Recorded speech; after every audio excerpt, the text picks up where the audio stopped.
हंसलू तो भाग हमर जाग जाए, हंसलू तो भाग हमर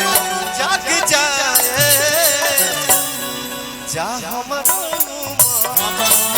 जा हमरो तोहरे के लाग जाए, जा हमरो तोहरे के लाग जाए,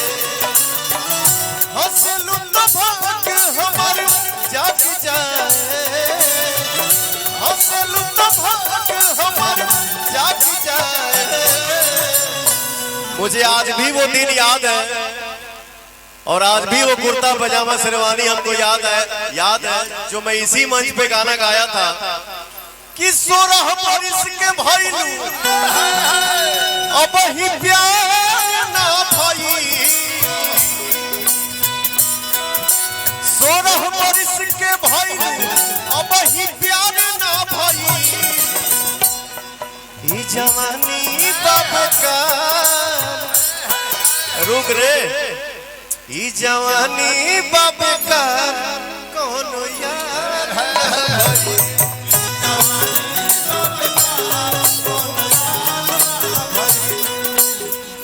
आओ। आज आस्था मेरे साथ मंच पे पहली बार मिली है, जागरण में करो भैया हो जा हमरो उमर, यही डांस किया था उस टाइम भी, तोहरे के लाल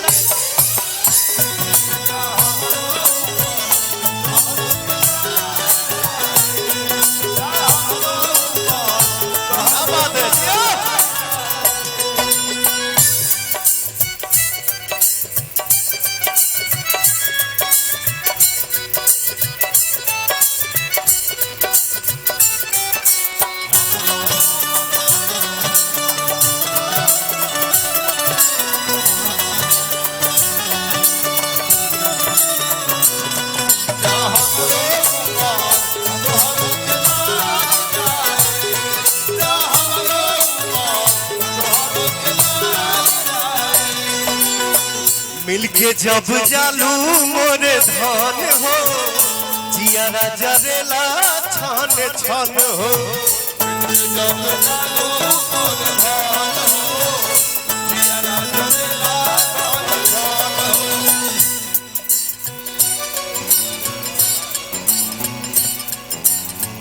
मिलके जब जालू मोरे धन हो, जियारा जरेला छन छन हो,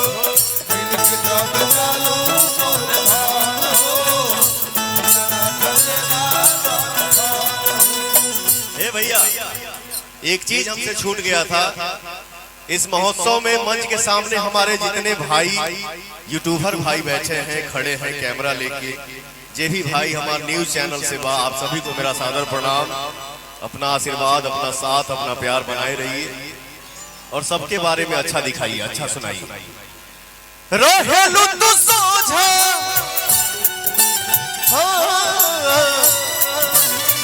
रहेलू तू सोझा दुख भाग जाए, आइए हीरा जी आइए, अरे जीती जी के साथ रह दिया नहीं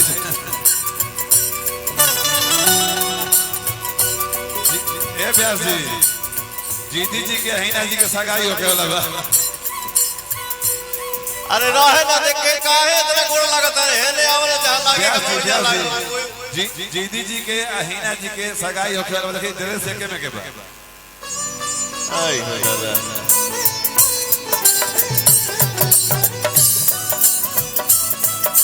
पुरान चाउर के पद बड़े लाओ भैया,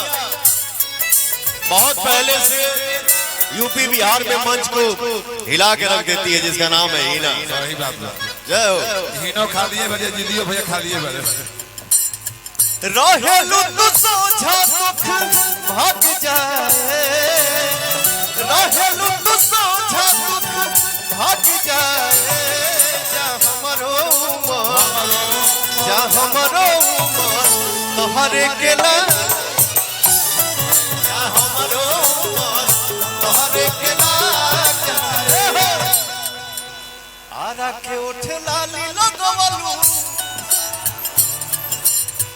अब बलिया के बाली नवा ताके नथुनी